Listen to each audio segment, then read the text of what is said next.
This guy asked the girl out, tried to charm her and got rejected, but he wasn't the kind of man who could take no for an answer, so he decided to take what wasn't his by force. She fought back, but he was simply too strong. This isn't for you. Get out. This was about to become the worst day of her life. That bastard was about to steal her innocence, but then our protagonist just happened to be flying overhead on his dragon. He landed, took one look at the situation and asked, "Isn't this illegal?" Well, if that's the case, then he's about to do something illegal too. He's going to teach this coward a lesson he'll never forget, and trust me, he's not about to show him any mercy. But before we get to that, we need to go back just a little, about 200 years. A guy had slept for 200 years. When he awoke, he found a hot woman had been waiting for him all along. The demon woman claimed she wished to repay a debt of gratitude. He was utterly bewildered, for in his memory, he had clearly slain the demon king. 200 years ago, Abel stood before everyone and with every last ounce of his strength brought the demon king's reign to an end. The world was bathed in light, yet his eyes held not a single trace of warmth. Afterward, Roy, the hero who had led their party, came to find him. Roy told him that the world was now at peace and therefore there was no longer any need for his amber eyes. In this world, the color of one's eyes revealed their magical affinity. Red eyes signified the fire attribute,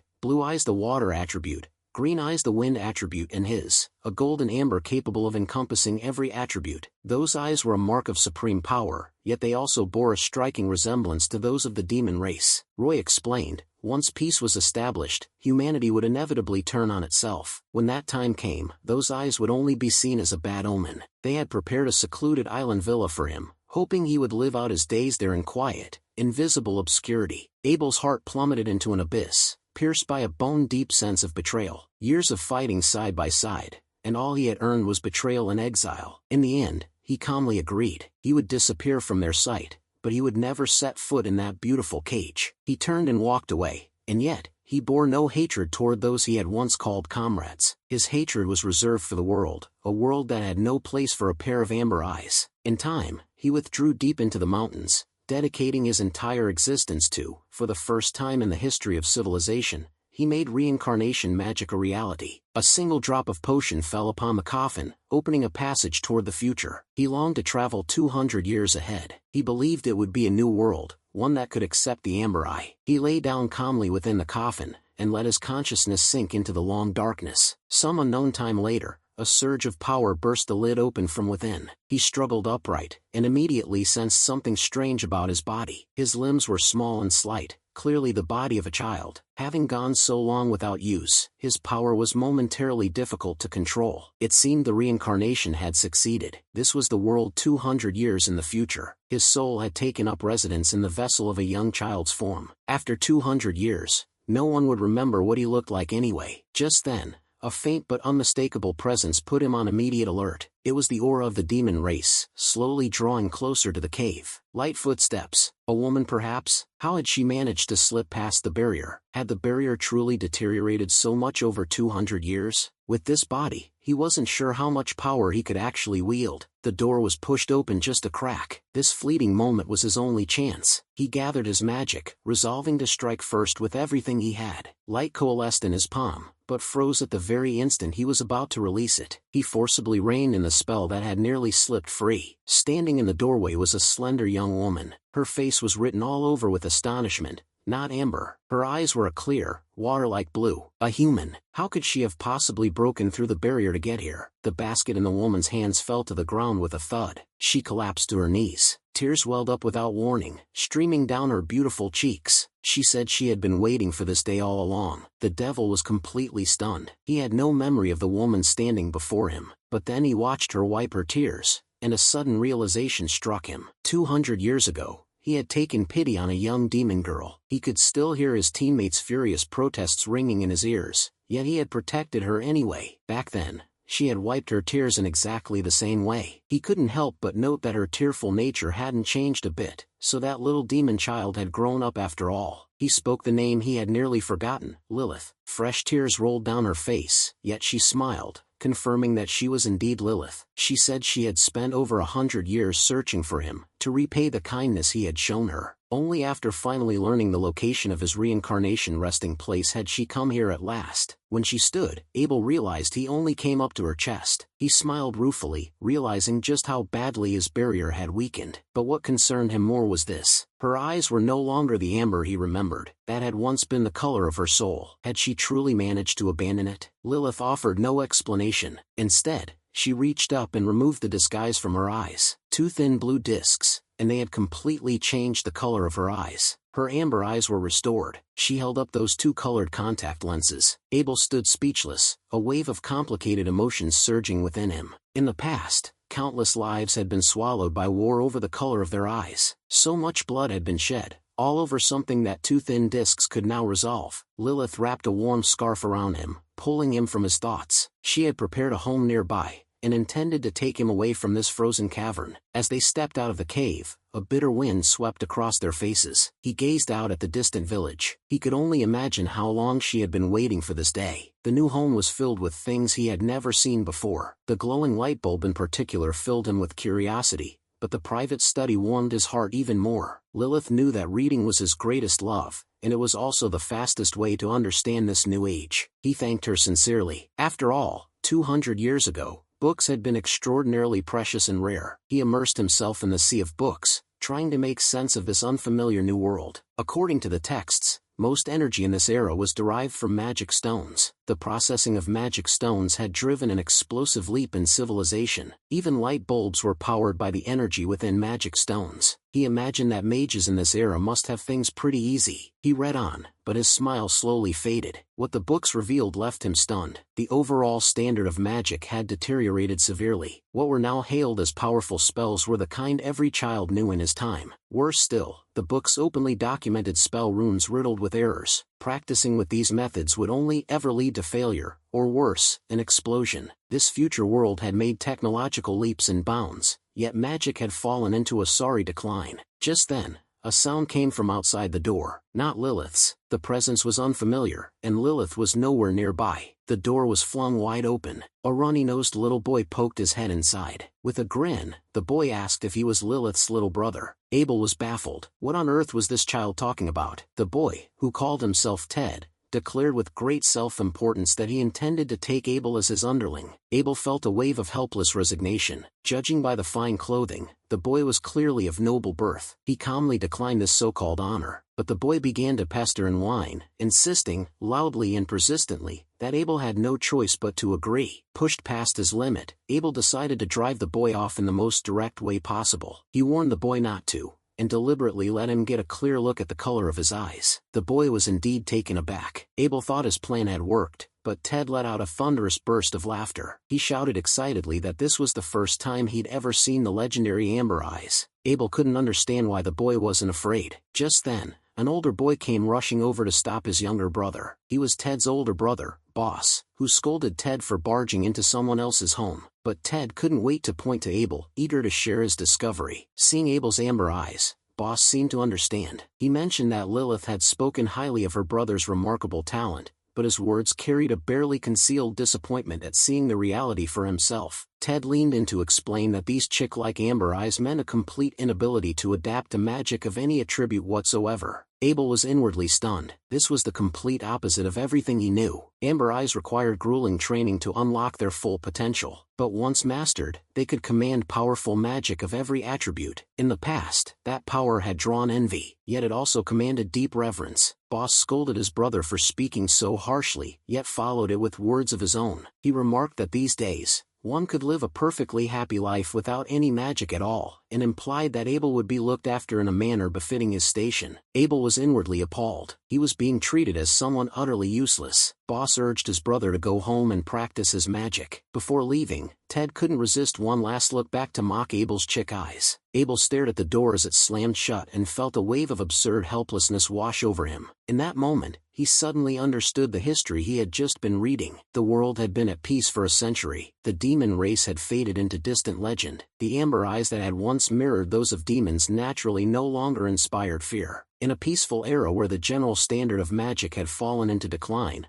eyes whose worth only revealed itself through years of hard training had become a laughingstock. From being persecuted in the past to being ridiculed in the present, the simple, ordinary life he longed for seemed forever out of reach. Just then, Lilith returned, pulling him from his thoughts. Seeing what she was wearing, Abel understood her occupation at a glance. Lilith gave a light twirl and asked if it suited her. Abel felt a slight warmth rise to his and honestly replied that it did. Now his confusion was resolved as well. He understood why she had to conceal those amber eyes. Over 200 years, the status of amber eyes had been turned completely on its head. Lilith's expression grew sorrowful. She spoke of how the demon race had declined over those 200 years. Ever since the Demon King was defeated by the heroes, the remnants of the demon race had been hunted down and wiped out by humans, and the standard of mages had visibly plummeted as well. He took up her words, lamenting that even the truth of the power hidden within amber eyes had been forgotten. Then he asked her something sudden, whether as a member of the demon race, she harbored hatred toward humans and toward him. Lilith only gave a gentle smile and softly shook her head. She recalled how he had thrown himself into protecting her when she was little, wandering everywhere with her in tow. He had not only taught her magic, but also how to survive among humans. She rose to her feet, and with quiet but unwavering resolve, voiced the feelings she had long kept hidden. She confessed that for a very long time now, she had been deeply in love with him. Then she made a request. In the steam-filled bathroom, she gently wiped his back. He pointed out, slightly flustered, what a scene like this might imply. She only laughed softly, saying that with his child's appearance, he wasn't exactly making a compelling case. Still, just being seen as a woman in his eyes was more than enough to make her happy. That night, they shared the same bed. It was the first time in 200 years. The first time he had fallen into a deep, dreamless sleep. In the mornings that followed, he and she shared breakfast together. During the days he would immerse himself in books, soaking up the knowledge of this era. But every afternoon, the peace was rudely shattered by an uninvited guest. Ted,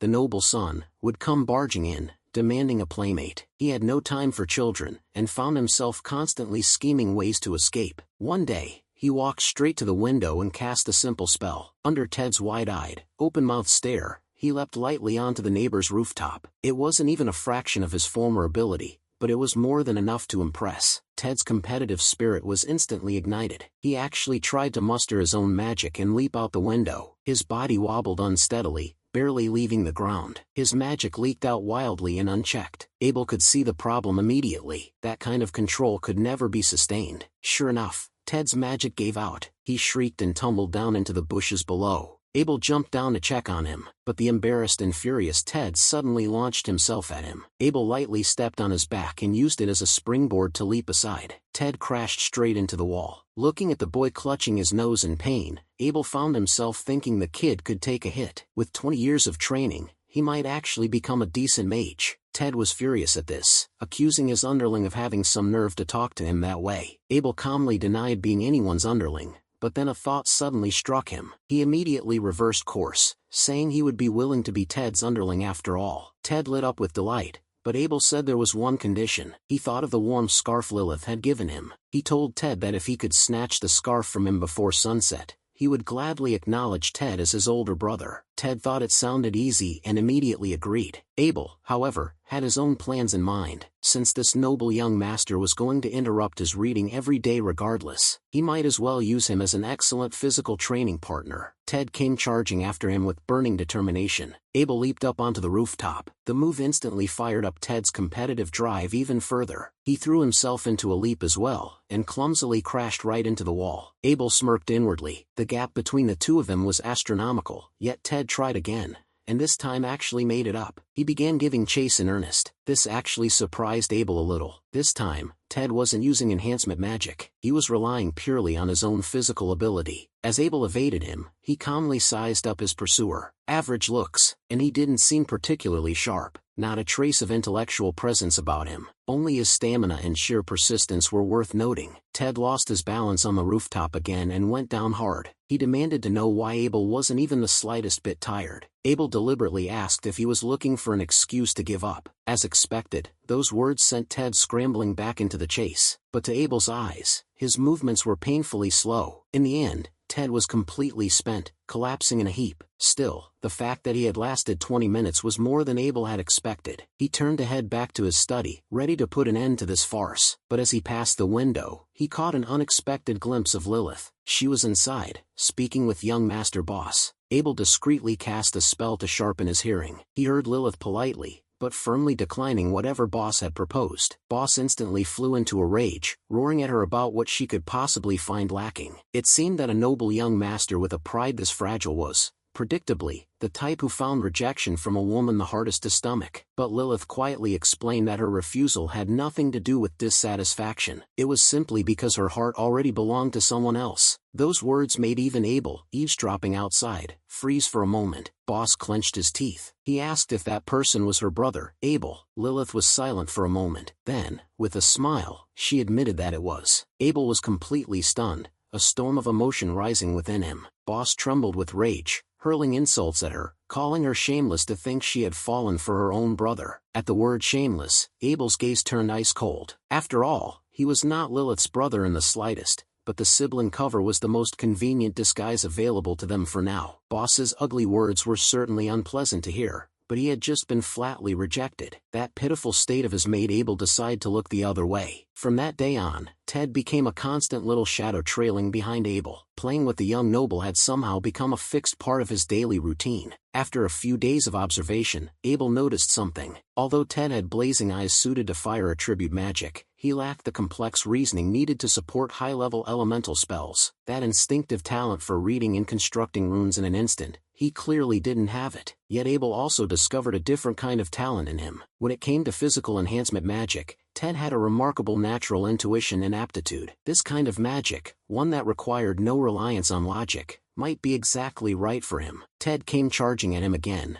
brimming with excitement. Abel noticed that in just a few days, the kid had made tangible progress. At that moment, Boss spotted them through the window, his gaze fixed rigidly on two figures on the rooftop. Abel effortlessly deflected Ted's reaching hand, casually remarking that his movements were too slow. Ted tumbled on the rooftop, skidding across the snow for quite a distance. He scrambled back to his feet, frustration all over his face, but his foot slipped and he lost his balance completely. He screamed as he plunged off the edge and hit the ground hard. Tears sprang from Ted's eyes in an instant. Abel leaped down at once, assessed the situation, and suspected a fracture. He began to cast healing magic, but at that moment, Boss came charging over, roaring. He shoved Abel away with full force. He knelt beside his brother, declaring that he would perform the recovery magic himself. Abel was a little surprised. Could someone without gray eyes perform healing magic? But the green magical light rising in Boss's hands made Abel's eyes sharpen. It looked convincing enough on the surface, yet Ted's cries of pain grew louder and louder. Abel immediately sensed something was deeply wrong. Proper bone healing was like building with blocks. You always start with the large foundational pieces, but Base was doing the opposite, forcing large pieces onto small ones. It was nothing more than a surface-level illusion of repair. The internal structure was a complete mess. Such a joining would lead to catastrophic consequences. Abel urgently called out that a doctor needed to treat him immediately,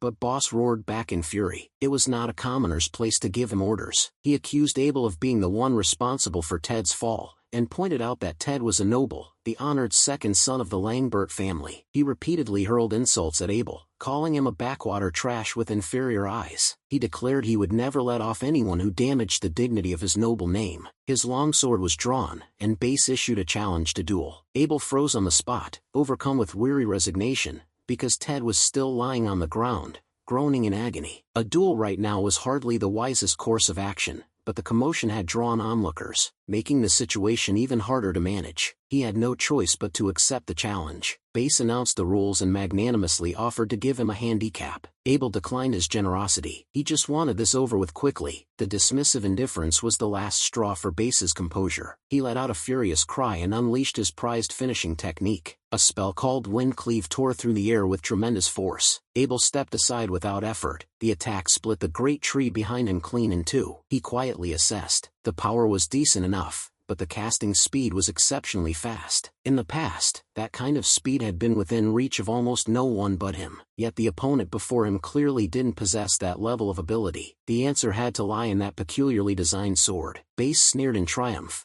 asking if he had never seen a magic tool before. He boasted about the sword's power, claiming it could assist in constructing spells. Then he swung the sword again, launching another fierce assault. This time, Abel caught a glimpse of the runes on the blade. Everything clicked into place at once. Base leaped high into the air, intent on overpowering him with sheer force. Abel only felt an overwhelming sense of weariness. With a casual flick, he neutralized the fierce attack with his bare hand. Base was visibly stunned. Still understood now. Magic tools were the very root cause of mages' decline. An over-reliance on convenient external devices had stripped people of the ability to think for themselves. He decided to put an end to this farce, and show this man what real power looked like. He gathered his focus and the same windcleave took shape in his hands, but its scale and force were worlds apart from what had come before. The devastating windstorm left Base nowhere to run. He was sent flying, crashing to the ground in a heap, and that was Abel already holding back. He refused to concede, spitting bitter insults. Just then,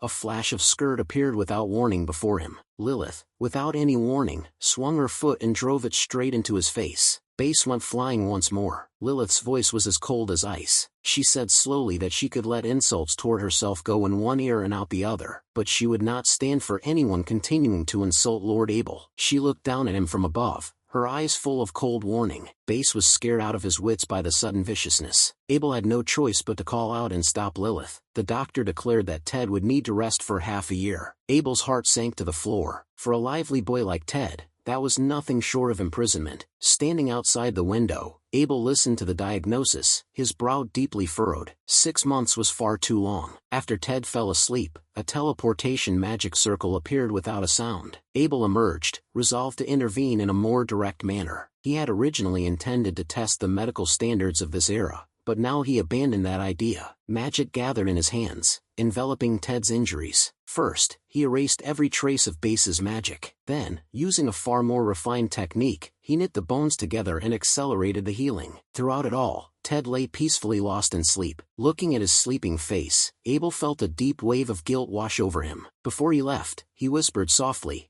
"I'm sorry." The next morning, Abel opened the door and found Base standing there with a shaved head. He almost didn't recognize him, hesitantly calling out his name. Base immediately exploded like he had been stepped on, flying into a fury. At the next second, the back of his head received a solid punch. It was his father, Ivan. He knelt on one knee and apologized for his son's foolish behavior. Base couldn't understand why his father would bow to a mere commoner. He was nothing more than the younger brother of their maid. Those words earned him another punch from his father. Ivan finally revealed the truth. It wasn't that their family had hired Lilith, quite the opposite. It was Lady Lilith who had been employing their entire family all along. Boss stood rooted to the spot, his entire worldview shattered, and Abel at last understood. The question that had long puzzled him was finally answered. He had long wondered why Lilith, a high-ranking demon, kept such a low profile. It turned out to be the survival wisdom of the demon race living within human society, outwardly playing the role of an obedient servant, while quietly and skillfully leveraging the power of the nobility behind the scenes. After that,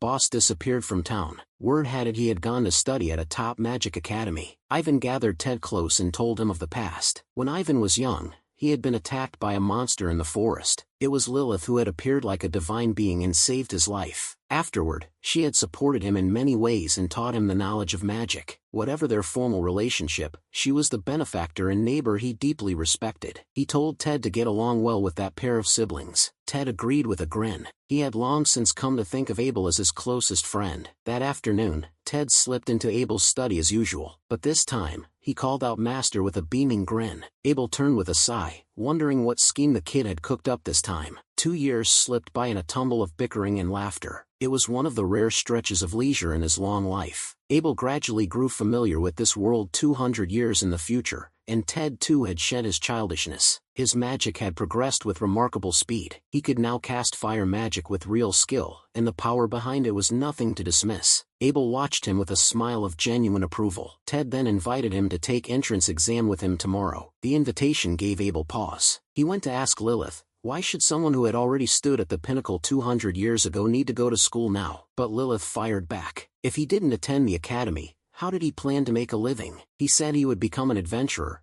just as he had before. But Lilith informed him that the profession of adventurer had been abolished for 10 years now. In a time of peace, it was a profession without a purpose. She pointed out that if he wanted to work in any magic-related field, formal education was a must. Then she added with a teasing smile whether he really wanted to spend his days as her kept boy. Those words finally made him relent and agree to take the exam. The next day, Ted eagerly led him through the gates of the kingdom's foremost magic academy. Beyond the grand gates, whispers and contemptuous glances followed them like shadows. The enrolled students behind them discussed his inferior eyes without even bothering to keep their voices down. They mocked how far the academy had fallen to let someone like him sit the entrance exam. Abel thought the character of these noble children was remarkably poor, but Ted beside him was already hopping mad, furiously taking his side. Just then, a clear, sharp female voice rang out and silenced them. She accused them of ganging up to slander someone behind their back, behavior utterly unbecoming of nobles. Abel turned around and saw a familiar crest gleaming on the girl's chest. He had a sense that he had seen that emblem somewhere before. The instigators arrogantly demanded to know who she was, and the girl held her head high as she introduced herself. Her name was Alyssa, and her goal was to become a great mage whose name would echo through history. A clash seemed inevitable. The others wanted to teach this presumptuous exam candidate a lesson. Alyssa simply stepped back in silence, and then a blade flashed. The sharp tip of her sword was pointed straight at them, the motion clean and swift. Abel noted inwardly that her swordsmanship was quite impressive. Alyssa told them coldly to get out of her sight. The instigators retreated in embarrassment, tossing out a threat to save face as they went. Abel felt he ought to thank her, so he called out to stop her. Alyssa didn't stop, so he reached out to hold her back, but she slapped his hand away with sharp force. Alyssa snapped at Abel that he was a mere commoner and had no business touching her. She made it clear she simply despised people who talked behind others' backs. She wasn't there to help a commoner. She turned and walked away, stating that she was only interested in people of true strength. Ted was once again infuriated by her arrogance. He shouted that she had no idea what real strength looked like. Abel, however, watched her retreating figure, with a nagging feeling that he had seen that face somewhere before. Next came the written portion of the entrance exam. For Abel, the written exam was laughably easy, until the final subject, magical engineering, where the difficulty suddenly spiked. That last question was clearly designed to prevent anyone from scoring perfectly. He thought for a moment, and a smile crept to the corner of his lips. What a laughably fitting coincidence, because the person who had derived that theorem was none other than himself 200 years ago. When the written exam concluded, everyone was led out to an open field. What awaited them next was a practical skills test on the use of magic tools. The table was covered with magic tools of every kind. The examiner instructed the candidates to choose based on their eye color. Abel had no expectations. There was unlikely to be anything here prepared for Amber Eyes. He calmly picked up a red one-handed sword as a substitute. The examiner announced that the targets were made of magic-absorbing black matter. Candidates were free to unleash their magic to their heart's content. Ted was the first to raise his hand excitedly, asking to go ahead of everyone else. Abel couldn't help but feel a flicker of worry for him. Everyone gathered here was among the elite. He was afraid Ted's half-baked level would make him a laughingstock in front of the crowd. Ted wound up with everything he had, and shouted as he launched a fireball. But the magic that came out was barely a flicker. Abel felt a wave of disappointed frustration. Just as clumsy as ever, the feeble burst of magic struck the center of the target and faded away without a trace. Yet the entire venue erupted in a wave of commotion. Abel assumed it was ridicule, but to his surprise, the examiner cried out in genuine admiration, declaring Ted to be exceptional talent. The other candidates looked deflated, complaining about the pressure of following someone so strong. Abel couldn't believe it. This level was actually considered impressive here. The candidates who followed confirmed his suspicion. Their magic was even weaker, like a clumsy talent show performance. The targets sustained nothing more than a few scratches. When his turn came, the examiner's tone carried a note of hesitant concern. Abel felt a familiar wave of resignation. The examiner had clearly underestimated him because of his amber eyes. But Ted clapped him enthusiastically on the shoulder, urging him to everyone what he was made of. That wholehearted, unconditional trust sent a warmth blooming through Abel's chest. He picked up the magic tool and stepped up to the starting position. Countless spectating eyes bored into his back, laced with whispering. They mocked his slow spell construction, fitting for someone with inferior eyes. Abel tuned them out, absorbed in thinking through an elegant combination. Since the target was made of dark matter, he might as well go big. He activated his spell, Fireball, Type 2 Split. A torrential surge of magic erupted, rocketing skyward. Everyone stood slack-jawed, stunned by the sheer scale of it. Abel thought to himself this was more than just big. The sphere of magic rose high into the air, then came crashing down like a firework. As the onlookers stared on in disbelief, the target was completely swallowed whole. When the smoke cleared, all that remained was a terrifying crater in the ground. The entire exam hall fell dead silent, then exploded into uproar far louder than before. Ted leaped into the air with excitement, cheering at the top of his lungs. Abel was certain he had just shaken loose some of those deeply entrenched prejudices. In another exam hall, Alyssa unleashed her with a thunderous strike. The blow carried considerable power, enough to crack the surface of the black target open. The examiner could barely hide their shock, and sharp intakes of breath rippled through the crowd. Yet Alyssa herself felt nothing but utter boredom for this so-called top academy to be rattled by something at this level. Just then, an examiner from the adjacent hall suddenly came rushing over. Alyssa quietly enhanced her hearing and caught fragments of the exchange. The key words were Amber-eyed candidate, and the target was destroyed. Her heart gave a jolt. She immediately thought of the person she had encountered that morning. A smile of genuine excitement finally climbed to the corner of her lips. Things were finally getting interesting. After the exam, Abel was rated as Class A. Ted also received Class A and could barely contain his smugness. The two made their way to the waiting room reserved for Class A candidates. The room was sparsely populated, yet the moment they walked in, all eyes were on them. Every gaze locked onto the amber color of Abel's eyes. Whispered conversations swept through the room, all speculating about the rumor that he had destroyed the target. A familiar voice rose from nearby. Alyssa walked straight over. She asked directly whether the story about the target being destroyed was true. She pressed him on how the spell had been constructed, suspecting he had trained under a famous master. Seeing Abel remain silent, she declared she would find the answer for herself in the next test. Examiner Phidia appeared at just the right moment,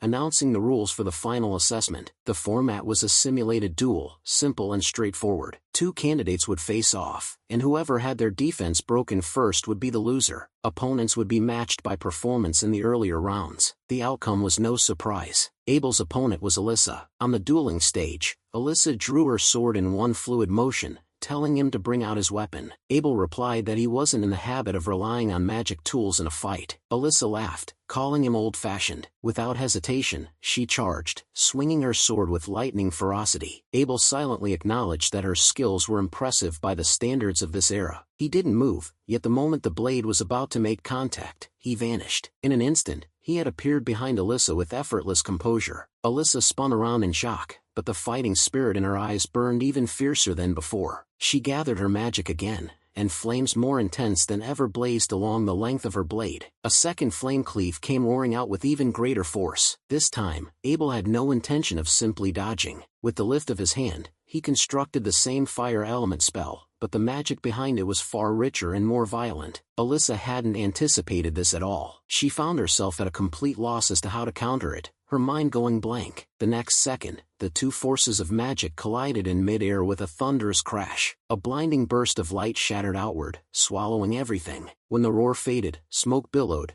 and a terrifying crater had been carved into the ground. Abel reached out with his senses, but could detect no trace of his opponent. A flash of regret passed through him, worried he may have gone too far. Then a sharp rush of wind came screaming down from directly above. Alyssa plummeted from the sky like a meteor, launching a surprise attack. She had used a technique to conceal her presence. What a pity! Magic took shape in his hands in an instant. 12 blazing fireballs launched simultaneously, shrieking through the air. Alyssa's eyes went wide, her mind flooded with shock. That casting speed, and he could control 12 at once? She finally understood. This man was frighteningly strong. A chain of explosions sent a pillar of fire roaring into the sky, the force of it leaving the crowd breathless. The onlookers murmured among themselves that the gap between them was painfully obvious. When the smoke finally cleared, Alyssa was down on one knee, but the fighting spirit in her eyes hadn't been snuffed out. If anything, it burned even hotter. A faint trace of surprise flickered through Abel's mind as well. The examiner announced that her defensive spell had been broken, and the match was over. But Alyssa gritted her teeth and objected. She wasn't done yet. She demanded that the duel continue. Abel couldn't help but smile, genuinely admiring that stubborn refusal to give in.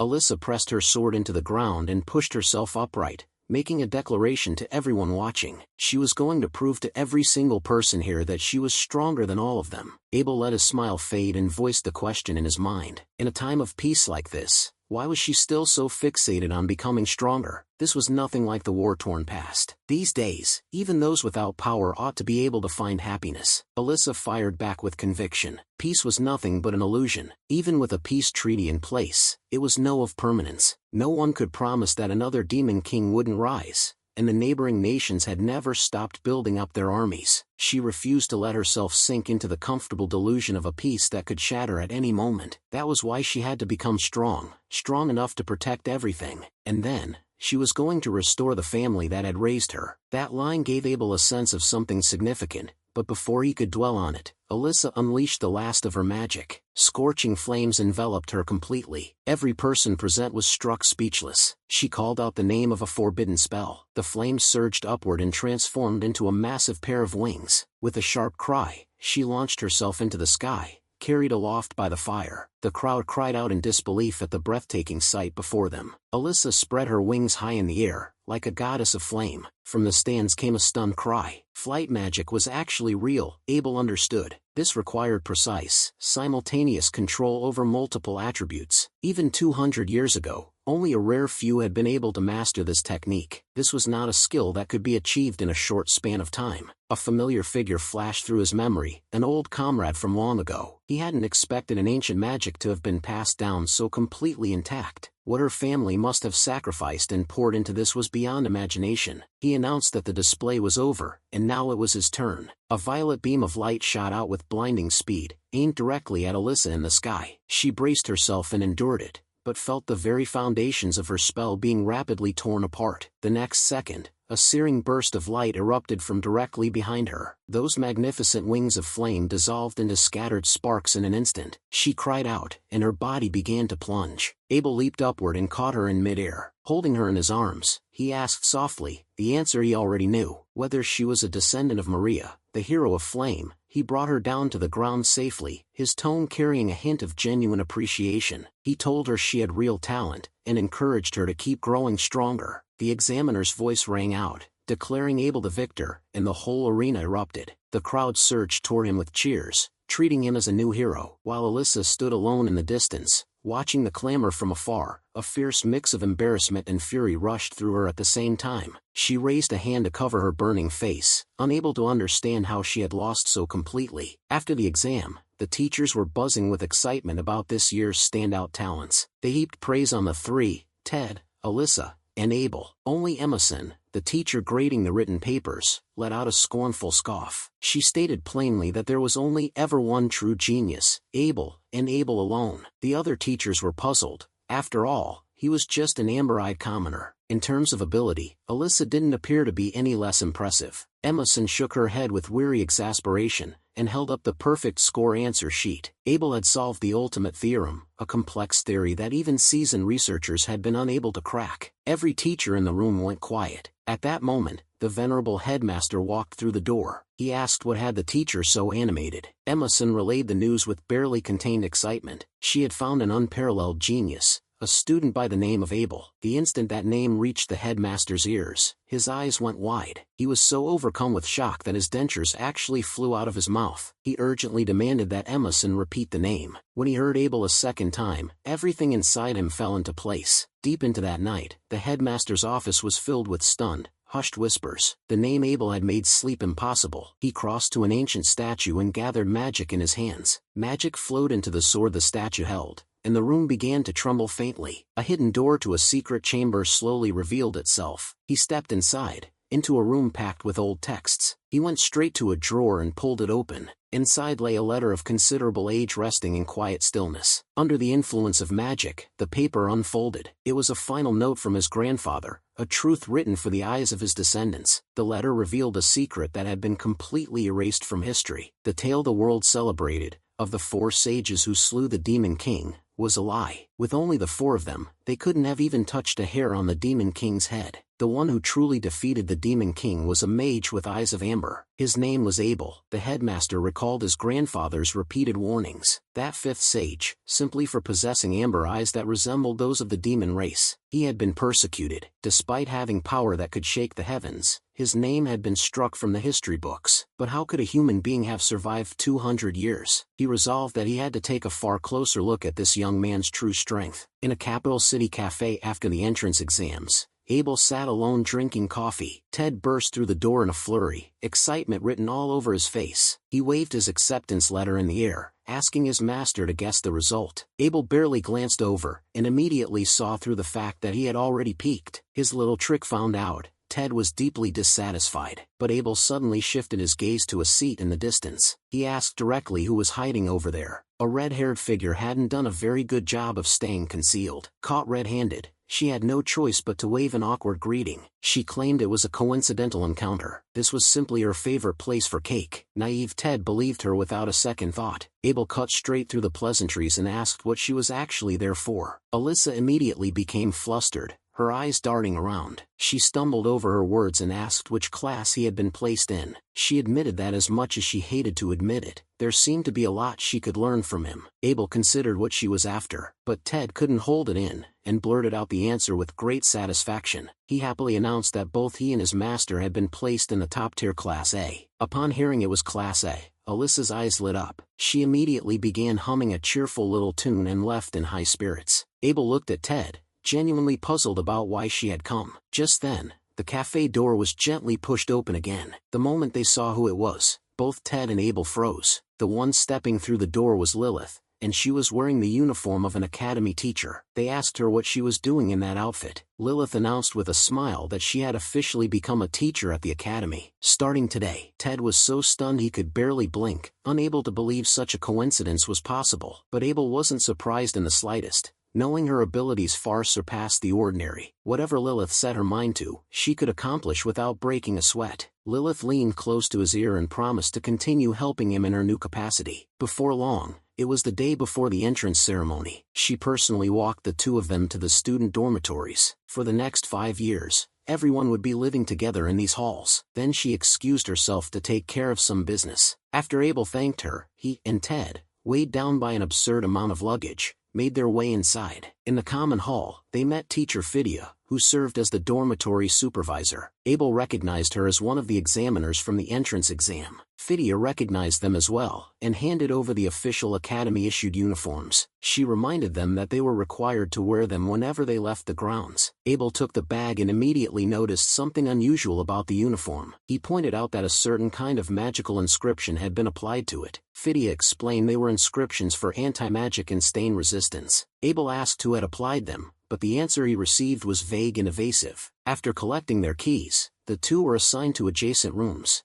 But Abel couldn't stop thinking about that crude inscription on the uniform. Ted noticed something was off and asked what was wrong. Abel explained that the inscription work on the uniform was terribly done, a complete waste of good material. He decided on the spot to reapply the inscriptions himself and started by reworking Ted's uniform first. The moment Ted put it on, he felt light as a feather. Abel was satisfied with the result too. Just as he was about to work on his own uniform, Ted scooped up all his bags. Ted announced that he was going to conduct bun diplomacy in his new uniform. Ted pulled out a specialty from his hometown, snowball buns. He eagerly offered one to Abel to try. Abel found the taste fairly average and couldn't help but wonder if it was really a local specialty. But Ted paid that no mind and headed off with full ambition to share them with their neighbors. He had set himself a goal of making 100 friends at the academy, and with that he charged out the door. Abel figured that with Ted's personality, it just might actually happen. All he wanted for himself was to get through each day quietly and graduate without any trouble. After finishing the adjustments to his own uniform, a wave of tiredness came over him. He decided to take an afternoon nap, but just then, shouting erupted outside. He opened his door to find Ted surrounded by a group of students. Ted's face was a picture of confusion and innocence. Abel suspected the bun diplomacy had run into some kind of trouble. One of them was screaming at Ted,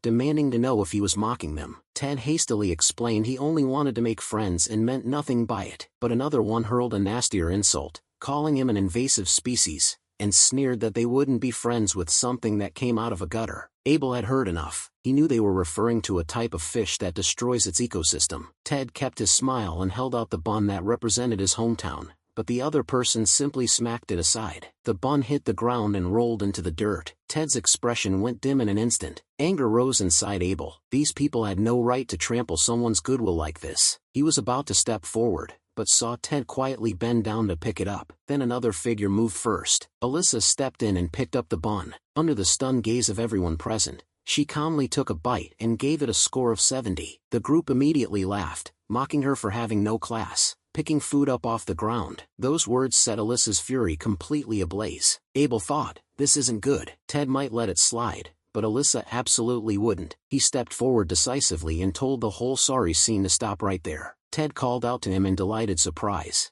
adding that he didn't really mind. But Alyssa turned on Ted furiously, asking if he had any self-respect at all. Abel suddenly understood. Even among nobles, the discrimination ran this deep. When the group saw Abel stepping up, their mockery grew even more vicious. They sneered that someone with inferior eyes who couldn't use magic had no business calling himself anyone's master. Those words hit Ted's rawest nerve. He refused to let anyone speak ill of his master. He grabbed the person by the collar and demanded an immediate apology, but the other person shoved him away in disgust, telling him to let go. A memory suddenly flashed through Ted's mind. 2 years ago, he himself had mocked Abel's chick eyes in exactly the same way. He finally understood just how much pain he had caused the person he had hurt back then. Guilt and anger tangled together. He wanted to apologize, but this was not the time. The one he had grabbed began to struggle. Another person grabbed Ted by the shoulder. Then something unbelievable happened. Wherever they touched Ted, a sudden burst of light exploded. A powerful force detonated, sending both of them flying hard through the air. They crashed to the ground in a heap, utterly bewildered about what had just happened. Only Abel knew the truth. The inscription he had applied had activated. The reflective inscription would strike back against any act of violence. The timing was perfect. Abel exhaled quietly with relief. The group scrambled to their feet, threw out a parting threat, and fled the scene. Ted stood there, frozen. Then the next second, he came rushing over in excitement, convinced he must have some kind of hidden power. Abel was internally speechless. This kid's level of reasoning was genuinely concerning. But Alyssa grabbed Ted sharply by the arm and pulled him in to examine his uniform closely. She looked it over and exclaimed in amazement that it was the most perfect inscription she had ever seen. Ted said without hesitation that it was all his master's doing. Abel's heart lurched, and he rushed forward to clap a hand over Ted's mouth. But it was already too late. Alyssa had heard every word perfectly clearly. Abel grabbed Ted and hurried away. Alyssa stood there, still reeling. Abel was capable of magic at this level of difficulty. Just who exactly was he? The next day, the entrance ceremony was about to begin. The two of them sprinted down the corridor at full speed. Ted apologized for having said too much. By the time they reached the hall doors, Ted was already gasping for breath, but Abel noticed something unusual about the doors. He studied them carefully and realized it was not a trap. It was a welcome ceremony. To keep a low profile, he nudged Ted to go first. Ted was too afraid of some punishment waiting for latecomers and refused to budge. Abel simply gave him a firm shove through the doors. In an instant, the sound of mechanical gears and cheerful music filled the air together. Ted stood there with his jaw hanging open at the dazzling spectacle before him. Confetti rained down, and intricate little wooden puppets danced along with the music. Abel explained to him that it was all just magic, a mechanism designed to sense the magical energy of whoever opened the door and set itself in motion. They looked up to see wooden puppets several stories tall, all playing in welcome together. The other new students turned around, their eyes locking onto Ted. Everyone assumed he had been the one to trigger the grand ceremony. Even the rarely heard Knight's March had apparently been played in his honor. The group that had mocked them yesterday turned a shade of green with barely suppressed fury. Even the teachers became convinced Ted was the strongest new student of the year. Ted started grinning like an idiot all over again,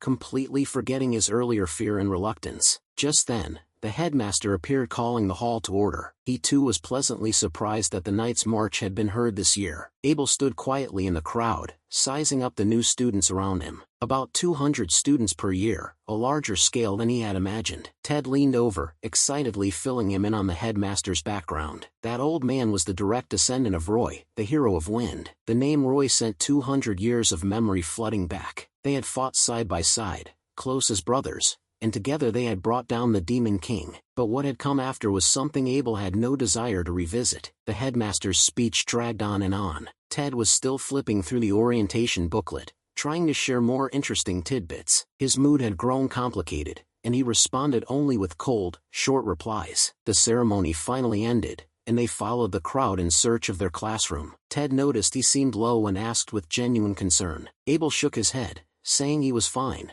but the words had barely left his mouth when his whole body tensed. Ted was even more confused, unsure what his master had sensed this time. Abel scanned the area warily, a deep unease rising within him. A strange gaze had settled on him. It wasn't the look of a living creature. It felt more like the prying eye of a magic tool. Had someone already caught wind of his hidden true identity? Who was investigating him? Back in the classroom, everyone was already talking about him. A green-haired student was dismissing the previous day's humiliation, insisting that they had simply been knocked away by the defensive inscription on the uniform. Alyssa listened to all of this, her expression growing more and more irritated. The door opened, and Ted and Abel walked in together. Nearly every pair of eyes in the room snapped to them in an instant. Ted could feel the strange atmosphere and fidgeted with discomfort. Abel, however, had long since grown accustomed to this level of scrutiny and whispered commentary. A few familiar faces from the day before were already shooting hostile glances their way. Just then, a man in slippers walked in. He dropped his books carelessly onto the lectern and ran a hand through his messy hair, but that alone sent a ripple of barely contained excitement through the room. Ted was instantly lit up, recognizing who had just walked in. This was the most powerful mage of the current era. Abel recalled reading this man's papers. His abilities were genuinely worth acknowledging. Ted added that the difficult question on the written entrance exam had come from him. Abel understood now, but the man's unkempt appearance was somewhat unexpected. Teacher Emerson skipped roll call and launched straight into the lesson. A student boldly raised their hand,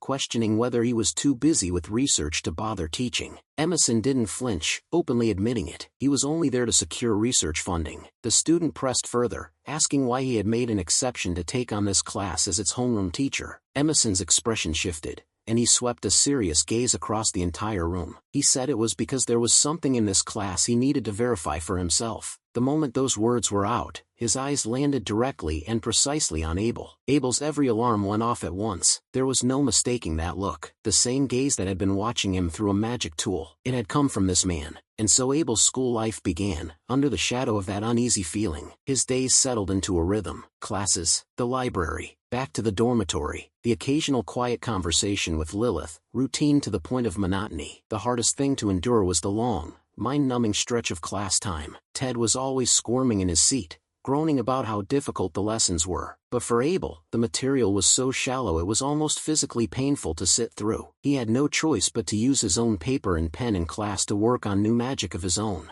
One day, the teacher finally turned an impatient gaze in his direction. He called Abel up to the front to solve a problem. The intent couldn't have been more transparent. Nothing more than an excuse to make an example of this inferiorized student and assert his authority. Abel stood calmly, holding just as little regard for this teacher. The man taught straight from the book, having students copy notes verbatim. Abel decided to show his own condensed approach instead. He stated up front that his answer might differ from what was in the textbook. Then he walked through his method, demonstrating how to cut the convoluted process down by 10 steps. The teacher on the stage was completely frozen. The students below erupted in stunned disbelief. The teacher, his dignity in tatters, swallowed his fury and told Abel to sit back down. As Abel turned to leave, a snide remark cut through the air. The same group from yesterday. Every word dripping with contempt. Abel acted as if he hadn't heard a thing and walked straight back to his seat. He had no interest in spending any energy on this. Within the academy, there were 5 libraries in total, large and small. The large one had an enormous collection but far too many people. He usually borrowed books there, then went to read in one of the quieter, smaller ones. One day while he was absorbed in reading, a familiar voice broke the silence. It was Alyssa. He was mildly surprised he hadn't expected her to come to the library to study. She asked whether he had finished the day's coursework. He admitted honestly that he could finish those assignments before bed.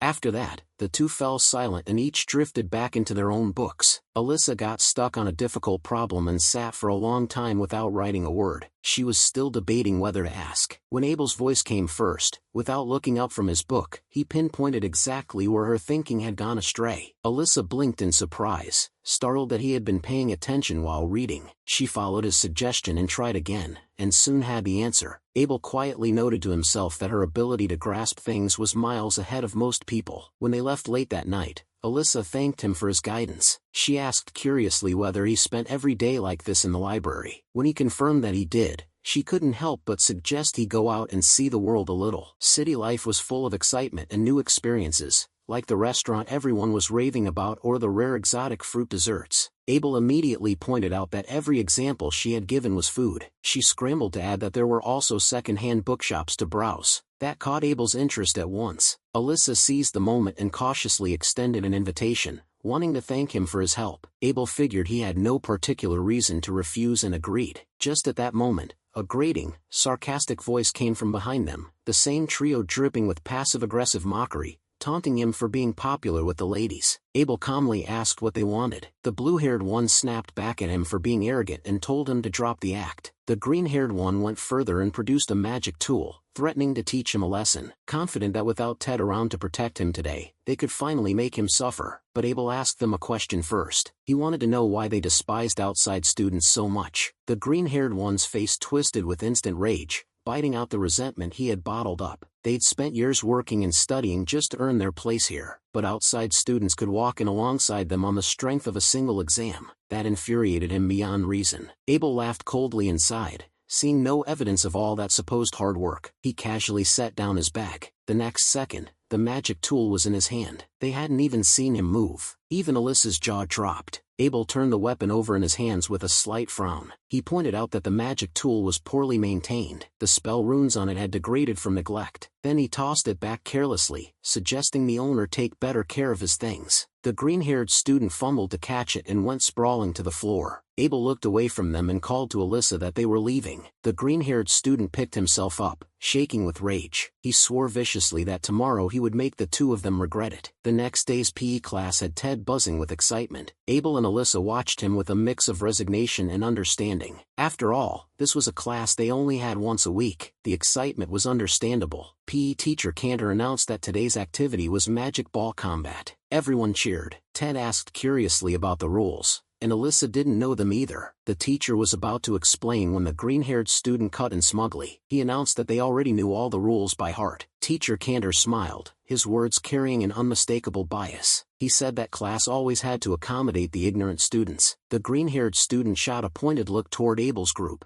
Alyssa was instantly furious, determined to teach them a lesson, but Ted cheerfully told her to relax. Having fun was what mattered most. Cantor began dividing them into teams. He called out names and had them gather accordingly. After the commotion died down, Abel's teammates assembled around him. Ted was still beaming about being on the same team as his master. Alyssa couldn't help but snap that he was as dense as a brick. Abel pointed out that every member of Team D was an outside student. The grouping was far too deliberate to be a coincidence. Ted finally caught on, realizing something was wrong. Two of their teammates admitted they had no athletic ability whatsoever. The other two said they were mediocre at best and had little confidence. Alyssa stepped up and promised she would carry the team. They decided they were going to win fair and square and shut the other side up for good. Those words reignited the fighting spirit in their teammates. Abel alone remained wary. The other side was not playing clean. Sure enough, the green-haired student threw out another taunt as he walked past, and Teacher Cantor's face wore a smirk that didn't belong on someone neutral. Abel understood immediately. Even the teacher was on their side. The match began quickly, with Team B on offense and Team D on defense. The rules were simple. The attacking side would fire 3 types of magic bullets using magic tools. The defending side had to dodge and survive, with the team keeping more members standing declared the winner. The battle started. Team D's members began moving and evading. Ted had a sudden realization. It was just like dodgeball. The words were barely out of his mouth before he pulled off a backflip to dodge an attack. He was instinctively sensing incoming attacks before they arrived. Abel thought his athletic reflexes were genuinely impressive, but the very next second, the bespectacled boy was hit and knocked out. The magic bullets had been weakened, but the impact still hurt. Ted barely managed to block one attack. Alyssa dodged another by a hair. Then 2 magic bullets came flying straight at Abel from the front. Abel was just thinking it. Odd how direct and simple the attack seemed. When the bullets abruptly made a sharp right-angled turn at the last moment, he snapped his head around to see 2 more teammates already dropping to the ground. A single ambush had cost their team 2 members in an instant. Abel's heart sank completely, his alertness spiking to its peak. The attacking trio's faces broke into triumphant grins. Alyssa called out that the attack was an obvious violation of the rules. They had tampered with their no-attribute magic. The shooting gloves had been secretly fitted with runes designed to track targets. It was outright cheating, but the other side laughed it off, firing back that their opponents were just sore losers. One of them followed it up with a crude insult targeting Alyssa's body. That was enough to set Alyssa's fury completely ablaze. Abel immediately placed a hand on her shoulder and quietly told her to stay calm. He reminded her that verbal provocation was a standard tactic in a fight. Right now, they needed to stay focused and watch for attacks that could come from any direction. Alyssa's face flushed. Abel's closeness flustered her more than she expected. The match continued in chaos. Abel kept his head cool and observed everything around him. He noticed something different about the black-haired girl named Yukari. Her athletic ability was nothing special, but she kept warning her teammates of incoming danger. Broad field of vision calmed under pressure. A scout who was being grossly underestimated. Abel thought, if only her passive personality could be improved, she might become an extraordinarily capable mage. Just then, 3 magic bullets came screaming in from a sharp angle. They slammed squarely into her back. Yukari cried out in pain and pitched forward to the ground. The ferocity of the strike shocked everyone who saw it. Abel frowned. The other side knew to neutralize the scout first, but the green-haired student burst out laughing, sneering at her to get out of the way. He fired again, aiming straight at Yukari as she struggled to push herself up. Another direct hit to her back. Yukari curled up in pain. Alyssa whirled around in outrage, demanding to know what they thought they were doing, but the green-haired student just shrugged it off, shouting that he was simply driving out the invasive species. Before the words had even fully left his mouth, a denser barrage of bullets rained down on Yukari. Dozens of hits landed on her frail back. Tears and the sweat of pain slid down her face together. Ted rushed over to shield her, and Alyssa stepped in front to argue with them. But the green-haired student taunted Alyssa for getting too full of herself. The moment Alyssa was distracted by the argument, an attack came from behind her. Caught completely off guard, she was hit by a magic bullet and stumbled to the ground. Abel sighed inwardly. Alyssa let her emotions get the better of her far too easily. Ted couldn't take it anymore, and threw his hand up, protesting to the teacher on the sideline. He demanded the teacher rule on the unfair attack that had just happened, but before he could even finish, the same ambush found him too. Several magic bullets hit him in the back and put him flat on the ground. Abel rubbed his forehead helplessly. The one who had tried to help got taken out first. The green-haired student crowed with self-satisfaction, declaring that outside students were useless after all. Invasive species should crawl back to the gutter they came from. Alyssa and Ted lay there seething, no longer able to get back up and fight. Yukari was quietly sobbing, her body trembling from pain and fear. Abel looked around the field, his heart cold as ice. Less than 2 minutes into the match, the defending team had been nearly wiped out. The only one still standing on the field was him, alone. The 3 on the attacking side closed in, spoiling for the finish. The green-haired student took the lead, eyeing him the way a predator eyes its prey. He called to his teammates to concentrate their fire. 3 magic bullets launched at Abel simultaneously. The thought of giving up briefly crossed Abel's mind. It would certainly be easier, but the other side's viciousness stirred something in him, a cold, rising irritation. He made his choice and ducked down, slipping nimbly clear of the first volley. The attacks kept coming. The green-haired student looked like he had lost himself in it, but Abel moved through the dense barrage like smoke, light, and effortless. His teammates on the sideline cheered for him with frantic urgency. The green-haired student saw this and let out a scornful laugh. He asked Abel if he was already running out of breath. Abel felt not even a ripple inside. If anything, he thought the other side was the one getting tired. Just then, the teacher announced there was only 1 minute left in the round. The green-haired student's eyes went hard, and he began gathering a massive amount of magic. He decided to go all out. A colossal sphere of light suddenly materialized. Dozens of smaller magic bullets split off from it in every direction. Alyssa and Ted on the sideline watched with their hearts in their mouths. Abel spotted it immediately. The other side had illegally added a scatter rune. The green-haired student crowed triumphantly, daring him to dodge this one. Abel thought to himself, dodging it outright wouldn't be that hard, but he still preferred keeping a low profile. He quietly set his magic in motion beneath the surface, then crouched down and covered his head, playing it trying to shield himself. The magic bullets rained down, yet every single one slid away strangely before it could touch him. The entire crowd froze,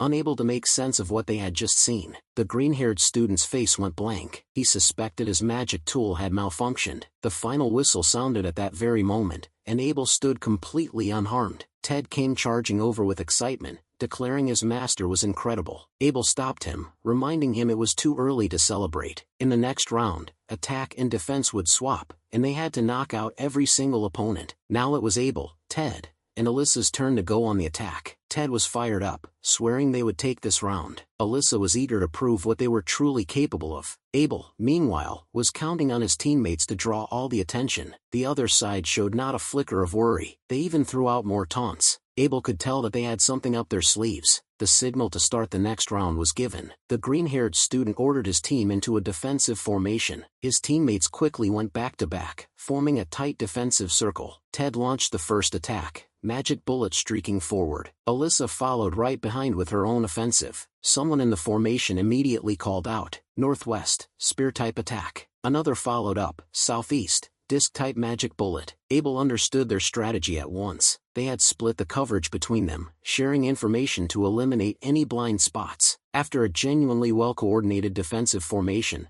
Ted looked flustered, turning to shout for help. Alyssa felt equally stuck, unsure how to break through. Abel had to acknowledge it. The other team's coordination was excellent, but they had still overlooked one thing. Abel called Ted over to his side. He told him that the finishing blow for this match was his to deliver. The two began talking in low voices, working out their final battle plan. A moment later, they looked up at the same time, eyes locked on their opponents. Ted, having heard the plan, raised his arm high above his head and began chanting an exaggerated drawn-out incantation. The entire opposing team froze, baffled by whatever ritual he was performing. Even Abel found it a bit much. Then he quietly set his own magic in motion. Power flowed to Ted's fingertips, answering the rhythm of his chanting. Ted called out the final line to release the power, and Abel inwardly recited the true incantation for the storm magic, yet nothing seemed to happen. Confusion began to ripple through the air until someone pointed at the sky in alarm and everyone looked up. A massive ring of magical energy had already taken shape overhead. Countless magic bullets poured down from within it like a rainstorm. The opposing team had no time to react. They were buried in the bombardment instantly. They fell one after another, the field left in ruin. The green-haired student struggled and tried to get up, only to be put down again by a precisely aimed finishing shot. The PE teacher looked out at the students scattered across the ground, too stunned to speak. In the end, he had no choice but to clench his jaw and announce Abel's team the winner. Everyone burst into enthusiastic cheers, celebrating the comeback victory. Alyssa turned to Ted excitedly and asked why he had been hiding his strength before. Ted could only fumble awkwardly, insisting it had all been a coincidence. Noticing that all the attention had shifted to Ted, Abel let out a quiet breath of relief. Just then, the green-haired student swayed to his feet, his face written all over with bitterness and humiliation. Abel looked at him coldly and told him he didn't know how hard the internal students had worked, but what he could say with certainty was that Ted had earned his place here, purely through his own ability. Built from countless days and nights of studying and training, the green-haired student heard him out, then slumped to the ground without another word. Then a friendly hand appeared in front of him. Ted crouched down and invited him again to eat buns together sometime. Abel shook his head. He still hadn't given up on selling his buns. The green-haired student sat there with his head down,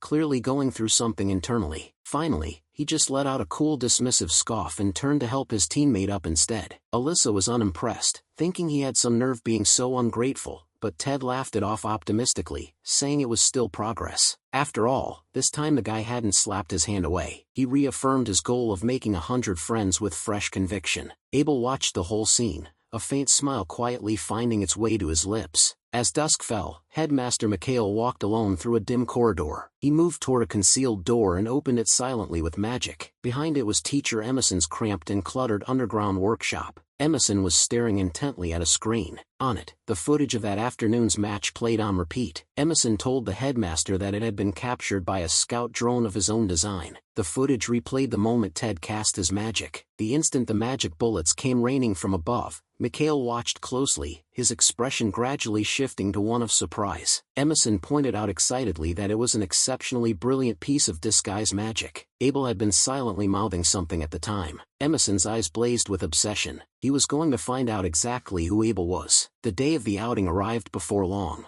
Abel remembered Alyssa's invitation. As he came down from the dormitory, the person on duty gave him a slight pause. Lilith was standing there, a gentle smile on her face. She assumed he was heading to the library as usual, but Abel held out the completed leave form. Lilith's smile froze instantly on her face. She asked quietly whether he was going out with their classmate Alyssa because she had just received another leave form with nearly identical details. Abel didn't understand. Was there something wrong with that? Lilith bit her lip and forced the bitterness back down. In the end, she just shook her head and told him to have fun. Abel turned to leave, completely missing the disappointment on her face. Just as he was about to push the door open, someone caught his sleeve. Lilith's eyes were lowered, her voice barely above a whisper. She asked if he could perhaps find time to take her out for a walk sometime too. Abel was a little surprised, but he agreed. Lilith immediately lifted her face and broke into a radiant, brilliant smile. The smile stirred something in Abel. He was reminded of how she had looked as a child. Even having lived through 200 years, she still showed that childlike expression every now and then. Just then,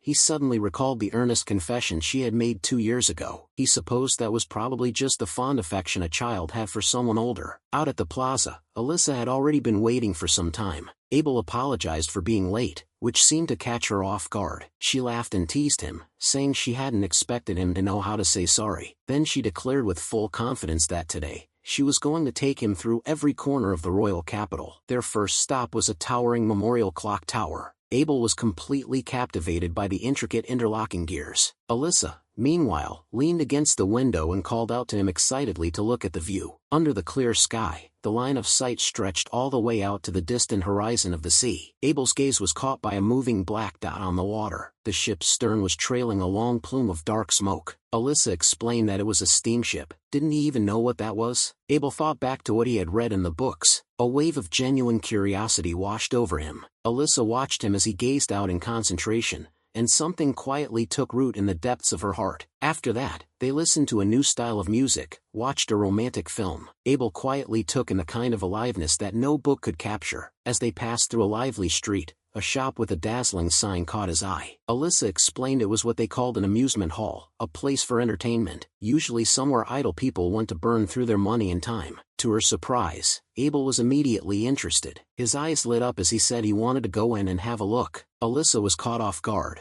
but agreed to go along anyway. Unknown to them, MSN's surveillance drone was following their every move. The two stepped inside, immediately swallowed by a wave of noise and crowds. The bizarre and colorful attractions left Abel feeling both foreign and fascinated. Then, an unpleasant voice suddenly came from behind them, followed by a skeletal hand landing on Alyssa's shoulder. The skeleton lurched forward, and Alyssa let out a startled shriek. On pure instinct, she spun around and grabbed Abel, pulling him into a tight hold. Abel reassured her, it was just a magic prop. Alyssa came to her senses, mortified, and quickly pulled away from him. The skeleton cheerfully pointed them toward the attractions area. The moment the two stepped inside, Alyssa's eyes lit up immediately. Right there was her favorite series of monster claw machines. She excitedly explained that the plushies were made to look like magical beasts. Abel looked at the figures and found them oddly familiar. Quite a few of them looked exactly like monsters he had once fought himself. Alyssa pointed to her favorite, Gemma's. Not exactly what one would call an adorable magical beast, but it looked incredibly powerful and had to be a formidable fighter. Abel nodded in unconscious agreement. Gemma's was indeed powerful. It could turn anything and everything to stone. It had taken wind magic and great effort to bring it down back in the day. Alyssa threw a questioning glance his way, and his chest tightened. He realized in that instant that he had let something slip. He scrambled quickly for a way to explain it away. But then Alyssa suddenly laughed and said what a strange joke that was. He went along with it and let that be his cover. But Alyssa grew unexpectedly self-conscious, asking whether he found her odd. All the other girls liked cute things. She was the only one who liked something fierce. Abel shook his head and said sincerely that it suited her perfectly. He thought inner qualities mattered more than outward appearances. That stopped Alyssa in her tracks, and a quiet warmth settled into her chest. She said brightly that she liked Gemma's even more now. Abel asked if she wanted the plushie. Alyssa fidgeted a little, admitting she did,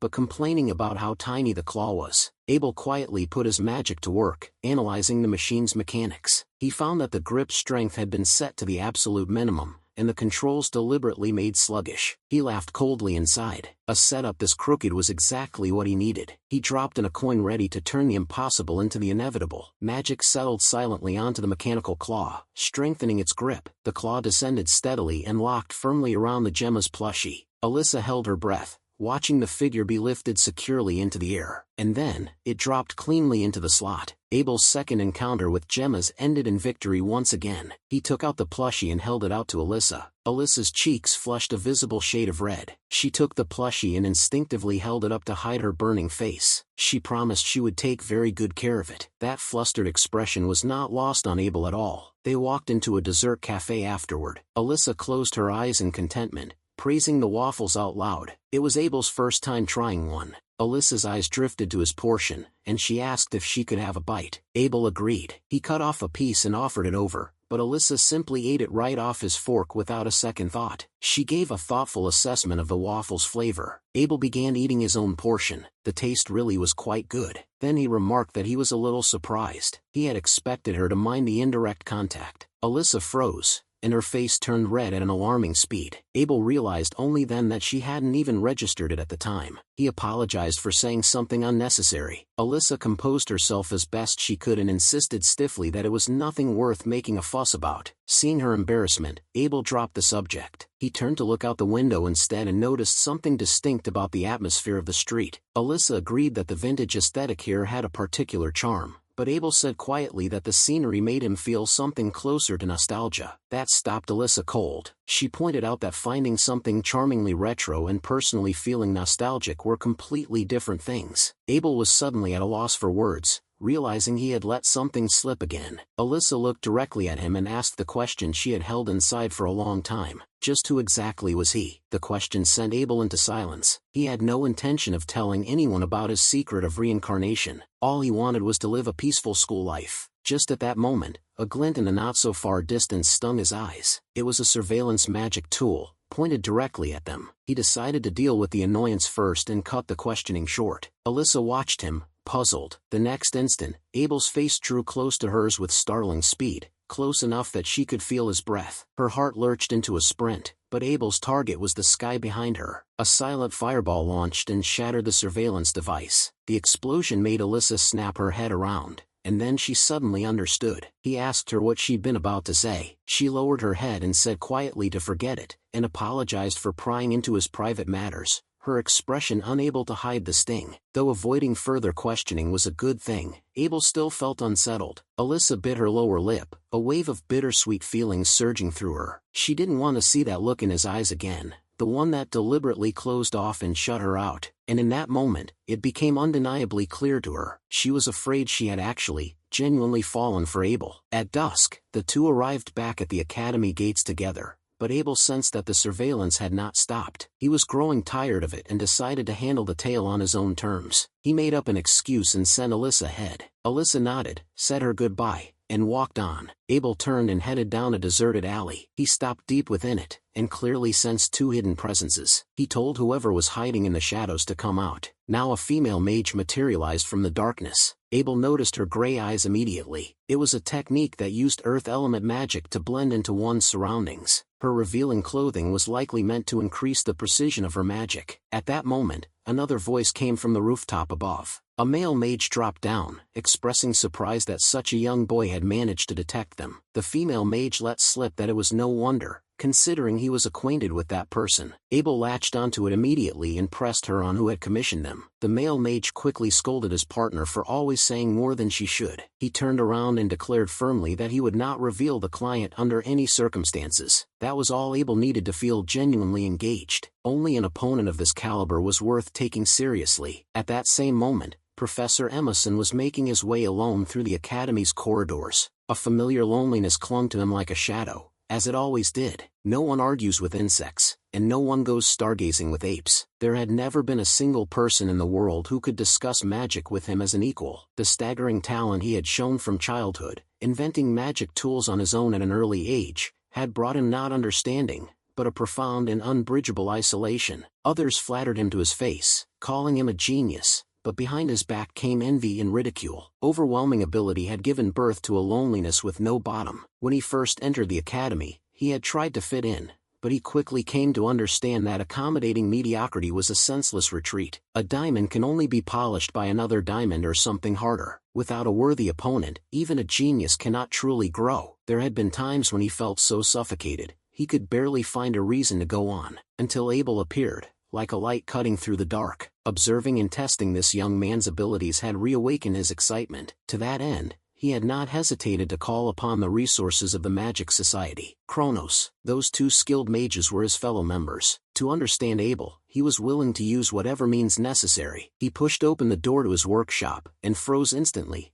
eyes going wide. Abel was sitting calmly in his chair, drinking tea. The young man turned and greeted him, apologizing for the intrusion. Emerson forced down his shock and asked how he had broken through the layers of barriers. The defensive magic he had laid down was far more than just 2 or 3 layers deep. Abel said those barriers were like tissue paper. Emerson laughed it off awkwardly, and praised him as impressive and full of surprises. But Abel cut through the pretense without another word. He told Emerson that his associates had already told him everything. His demand was simple: stop all surveillance immediately. Emerson stood there completely stunned, utterly unprepared to be exposed this fast. Were able to have forced those two to talk? What kind of power must that have taken? He steadied himself and asked with a probing edge, what if he refused? The words had barely left his mouth when a terrifying surge of magic enveloped him. Abel's eyes were ice cold, carrying the unmistakable weight of a death threat. Emerson was paralyzed by the sheer force of that presence. His body wouldn't stop shaking, but buried beneath the fear was a different feeling altogether, something like fascination. He gave in at last, saying he would accept every demand. Abel slowly withdrew that suffocating energy. Emerson exhaled in relief, but his curiosity got the better of him. He asked why he was even staying at this academy. There should be nothing here worth learning anymore. Abel said he simply wanted a quiet, uneventful school life. Nothing more than that. Emerson's eyes cooled, and he said that was far too much of a joke. He lowered his voice and spoke of what he saw as the destiny of a genius. With power like that, changing the world as he pleased was within reach. Even ruling over ordinary people was no fantasy. Abel's brow furrowed, and his revulsion was plain on his face. He brushed past him without ceremony, said flatly he had no interest in any of that, and walked out without looking back. Emerson slumped against the desk, his heart still hammering wildly. He had encountered many brilliant people, but he had never felt a killing intent like that. A smile of excitement curved the corner of his mouth. He was certain that Abel's existence would push him to an entirely new level. The night grew deeper. Alyssa came to find Abel with the plushie in her arms. She learned from Ted that he wasn't in, and stayed to wait on her own at the foot of the dormitory building. She wanted to give him the plushie and say thank you in person. As she gently stroked the figure, a familiar voice drifted over from the direction of the trees. Abel's tone was impatient, asking why she had come at this hour. A woman's voice offered a soft apology. Alyssa slipped behind cover to watch. When she saw who it was, she was stunned. The person speaking with Abel was teacher Lilith. Lilith spoke softly of how much she had missed him. Abel reminded her that she should avoid drawing unnecessary attention to herself. He turned to leave, telling her to save whatever she had to save for after class. What happened next nearly stopped Alyssa's breath. Lilith rose on her tiptoes and pressed a gentle kiss to his forehead. Lilith's cheeks were flushed, and Abel just sighed with exasperated resignation,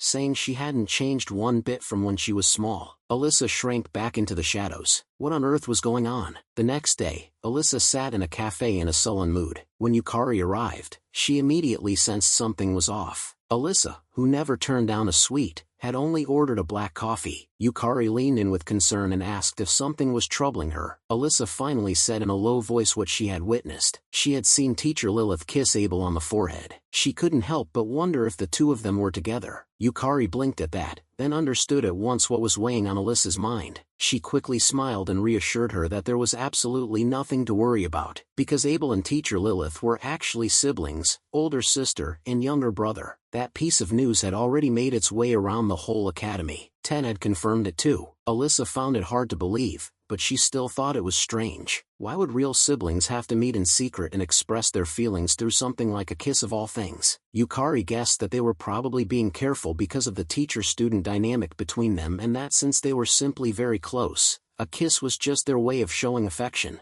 Alyssa thought it over and decided that made sense. The cloud over her heart lifted in an instant, and her appetite came roaring back. She was going to order the biggest slice of cake on the menu. Yukari watched her spring back to life and couldn't help but laugh. At the same time, Abel was alone in the underground training room, running. He had already been running for 2 hours. This was nothing more than his usual daily routine. The training room was empty and quiet on a holiday. It gave him a vague sense of something. Modern mages seemed to have completely neglected physical conditioning. Just then, Ted came hollering into the room, having tracked him down at last. Abel felt a flicker of resignation. His peaceful retreat had been discovered. Ted excitedly asked whether he had decided which research club to join. Abel only then recalled having heard something about it during enrollment, but he admitted honestly that he had no interest in it whatsoever. Ted eagerly explained that research clubs were voluntary after-school groups. There had even been cases where club findings received national recognition. Abel was privately unimpressed. That was still just student-level work. He had learned through countless years of experience that researching magic was something that had to be done alone. Working with others, in his view, served little purpose. But Ted refused to let it go and kept insisting there might be something that would catch his interest. Abel found himself wavering. It was hardly fair to dismiss something as trivial without even seeing it first. And beyond that, Ted's eyes were full of nothing but pure, earnest expectation. In the end, Abel let out a sigh and gave in. Ted burst into a cheer. He brought Abel along to where the clubs were recruiting. The place was buzzing with noise. People kept stopping Ted enthusiastically, hoping he would join their club. Abel observed quietly, noting that the clubs were divided into two broad types: magic-based and athletic, but there were simply too many of them to look into each one properly. Just then, a low voice came from behind them. Standing there was a towering figure in full armor. It gave Ted quite a fright. The figure laughed and removed the helmet, explaining it was just competition gear. He then praised Ted's build and invited him to try Armored Ball. The string of technical terms left Ted completely baffled, but Abel beside him understood perfectly. It sounded very much like an ancient sport similar to rugby. Ted turned to invite his master to go have a look with him, but the senior student's expression became awkward as his eyes landed on Abel. He tactfully suggested it would be a little inconvenient for a student with amber eyes to participate. Abel was long accustomed to being treated as someone incapable of wielding magic, which suited him fine. It gave him a natural reason to leave. Just then, the captain of the club came over in his armor. The senior leaned in and quietly explained the situation. Upon hearing it, the captain burst out laughing without the slightest attempt to conceal it. He declared plainly that letting someone with inferior eyes join would drag the whole club's reputation through the mud. Abel sighed, wanting no part of any further confrontation, but Ted's brow had already furrowed tight. Abel gave Ted a light flick on the ear, signaling that it wasn't worth getting worked up over. He had no interest in ball sports anyway, so leaving was no loss. What he hadn't expected was that those words would accidentally ignite the captain's fury. The captain suddenly flew into a rage, announcing that being looked down on was the one thing he couldn't stand. The sheer hypocrisy of that left both Abel and Ted without words. Before anyone could respond, the captain grabbed the ball and came charging straight at Abel, shouting that he was about to show him this was far more than just ball sports. Abel ducked nimbly to the side and swept the captain's legs out from under him. The captain stumbled on one foot. The ball flew out of his arms and sailed into the air. He barely managed to steady himself, but the humiliation had consumed his last shred of reason, and so he charged at Abel a second time. Abel resigned himself. This wasn't going to end cleanly. He leaped lightly into the air and caught the falling ball with ease. From midair, he called out casually, "Ball's coming back to you," but he had quietly applied a material enhancement spell to it. The ball came down carrying a staggering amount of force and drove straight into the captain's face. A dull thud. The captain hit the ground hard. The sudden turn of events instantly drew every pair of eyes in the area. Abel realized he had gotten carried away once again. While everyone rushed toward the captain, Abel and Ted slipped quietly away from the crowd. They went on to visit many other clubs, but still couldn't find one that felt right. Ted, on the other hand, was welcomed everywhere, while Abel found himself thoroughly uninterested in all of them. He was on the verge of giving up when a burst of passionate chanting reached his ears. A group of people in black robes had gathered in a corner, calling loudly for a peaceful world. Abel looked more closely. What they wanted to cut from the world was magic itself. He found that baffling. If they were against magic, why come to this academy? Their leader raised a fist and declared that the age of revolution had arrived. Abel looked again and stopped cold. The one leading the group was none other than Boss, whom he hadn't seen in a long time. He had known Boss was at the academy, but never expected to run into him like this. Boss didn't look well, yet his eyes were frightfully sharp. A wave of unease rose within Abel. He called over the green-haired student to ask what was going on. The other student looked at him with surprise, as though he had asked something everyone already knew. He explained it was a radical anti-magic organization. They preached peace on the surface, but had caused no small amount of trouble for society. Seeing that Abel was in the dark, the student's tone slipped back into its usual condescension. He sneered that it figured no research club would want to take in someone with inferior eyes. Abel had no interest in arguing. He turned to leave, but the student called after him, saying he had just the place. The perfect club for someone like him. They stopped in front of a quiet, deserted booth. A blue-eyed girl sat alone under a canopy, reading in silence. Everyone who passed by gave it a wide berth as though it were off-limits. The green-haired student called her the Ice Queen Noelle. She possessed overwhelming ability, yet never spoke with anyone. He said that in that way, she and Abel were very much alike, both unfriendly outsiders. Perhaps they would get on well. With that, he turned and left. Abel observed her carefully. Those blue eyes were indeed the mark of water element magic. Her magic was noticeably stronger than that of the average student. The sign at the booth read, Ancient Magic Research Club. It carried an air of mystery. Abel lightly knocked on the table in front of her. Noelle finally looked up and regarded him with cool indifference. Abel stated plainly that he was interested in ancient magic and wanted to hear more. Noelle said nothing extra. She simply closed the thick book in her hands, then placed a square wooden box on the table and told him to open it first. Abel recognized the object immediately. It was a labyrinth circuit, a mysterious device used to test ability through the deciphering of complex runes. And this particular one, so finely made, had very likely been crafted by her own hand. Without another word, he ran his fingertips across the surface of the box and began analyzing the runes. His magic flowed precisely, guided by his will, along the one correct path. With a soft click, the lid sprang open. Noelle's eyes went wide instantly, her face written over with disbelief. Abel set the box down calmly and told her it was open. She took it back and examined it over and over, suspecting it had broken. After all, most people needed at least an hour to solve it. Abel offered no explanation and simply reminded her that she had made a promise. Noelle studied him with a complicated expression, then finally relented. He followed her quiet footsteps as they went inside. A sign on the wall reading, "No students beyond this point," stood out prominently. He asked where they were headed. Noelle pointed forward,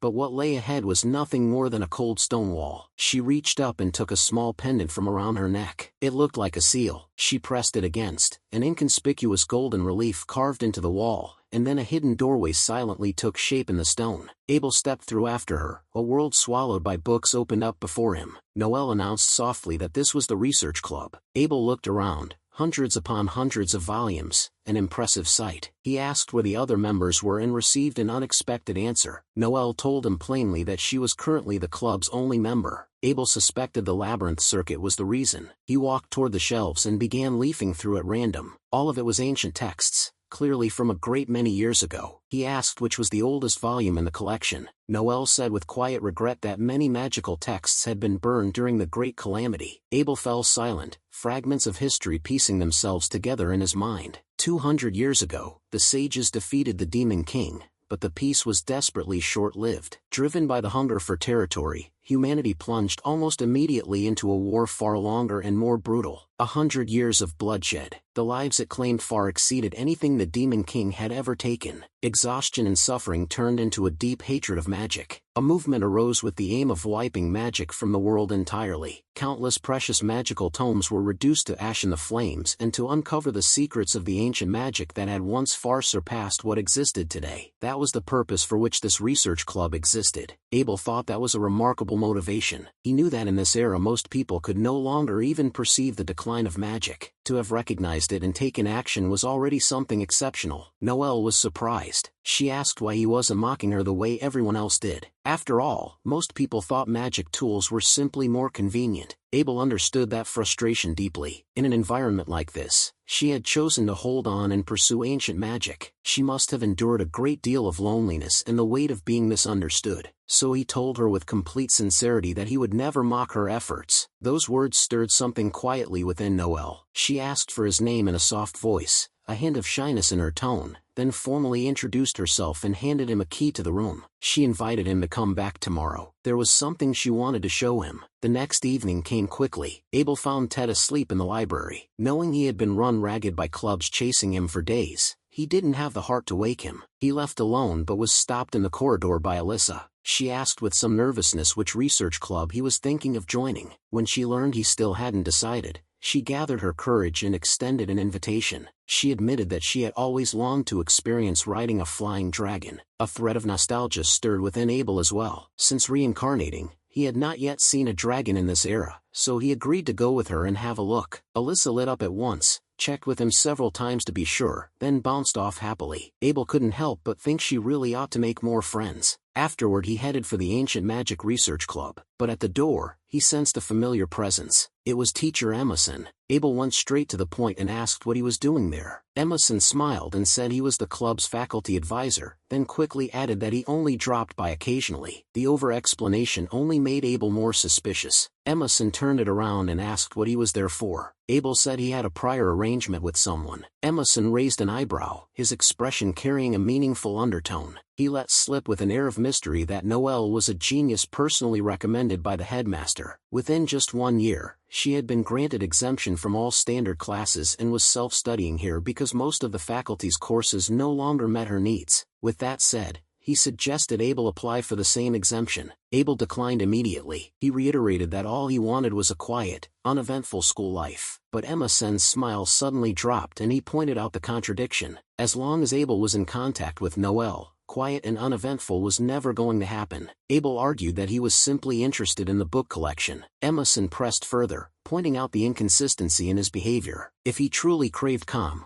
why would ancient magic hold any interest for him at all? Emerson slowly drew closer, hand reaching out as though to touch Abel's cheek, but in the end, he only clapped him on the shoulder instead. His tone shifted back to its usual lightness and he turned to leave with a smile. Abel stood there alone with a decidedly strange feeling. He quietly activated his analytical eye. A tiny magical rune appeared on his shoulder, a listening device. He raised his hand and crushed it without a second's hesitation. Emerson, wherever he was, smiled knowingly, found out as expected. Abel pushed the door open and stepped into the research club. Noelle was reading quietly. When she saw him arrive, she set the book down at once. She said softly that she had been waiting, with an oddly direct candor. A faint sense of something passed through Abel. Was that a friendly thing to say? He brought up the arrangement and asked what she had wanted to show him. Noelle lifted a wooden box with careful, deliberate hands. From inside, she drew out an old and damaged ancient book. Abel could see at a glance that it was sealed under layers of powerful runes. Noelle said her family called it the Forbidden Grimoire. Abel recalled what the history books recorded, that this text harbored power capable of shaking the world. During the era of the Great Calamity, it had been the spark that ignited conflict more than once. He asked why she was showing him something so dangerous. Noelle said she heard he might want to see it, so she brought it. Abel recognized the immense value of the book and began forming a new suspicion about her lineage. Noelle undid the seals, saying this was a treasure she was showing only to him. Abel leaned in to examine it. The pages were engraved with extraordinarily complex magical formulas. Even in their damaged state, the level of craft was unmistakably high. He turned the pages quickly and found the handwriting strangely familiar, too, until he saw the inscription. "To my dear comrade Adona." He went still. A storm broke loose inside him. He asked if this book was a relic left by one of her ancestors. Noelle nodded and said her ancestor had received it from a mage they deeply respected. She asked if he could understand it. Abel gave a modest answer on the surface. Inside, he felt anything but calm, because this book had been written by his own hand. He pointed to the pages and gave her a rough explanation of what was written. As he spoke, he quietly observed her reactions in her face. The line of her brow and eyes gradually overlapped with a face from long ago. He was certain now. Noelle was a descendant of Adona, the hero of water. Noelle listened with total absorption, pure delight spreading across her face. She begged him to tell her more of the book's secrets. But Abel already had plans the following day. He saw an opportunity and proposed a trade. If she would let him use this research room, he would come back in his spare time and continue reading the grimoire with her. Noelle accepted the terms and smiled with genuine happiness. The next day, Abel and Alyssa arrived at the dragon stables. A single voice welcomed them all with theatrical flair. Then a procession of elegantly groomed, sweet-smelling young men filed in behind it. Everyone froze, this frivolous, idol-like spectacle standing before them. This was apparently the legendary dragon riding research club. Abel could not connect these people to dragons in any way. Caring for dragons had once been grueling work, demanding extraordinary patience and strength. Alyssa looked apologetic, having had no idea the club would be anything like this. A girl then asked what set this club apart from the one next door. The senior explained cheerfully that this one was far more relaxed, all about having a good time. Abel understood immediately and felt a small flicker of surprise alongside it. In the era he came from, dragons were precious and powerful strategic assets. It seemed that after 200 years, the world had truly grown prosperous. The senior announced that they would ride in pairs. Abel sensed immediately that something was off. Every girl in the room was being eagerly surrounded by boys. A headache began to form. Sacred creatures, being used as props for flirting. The senior strode directly toward Alyssa and called out her name with warm enthusiasm. Alyssa quickly darted behind Abel, saying she already had a partner. The senior's gaze immediately flicked to Abel, cold and displeased. He pushed his way between the two of them and invited Alyssa to ride with him instead. But Alyssa held onto Abel's arm and insisted she wanted to go with him. The senior smiled and turned her down, saying it was too dangerous to have two beginners on the same dragon.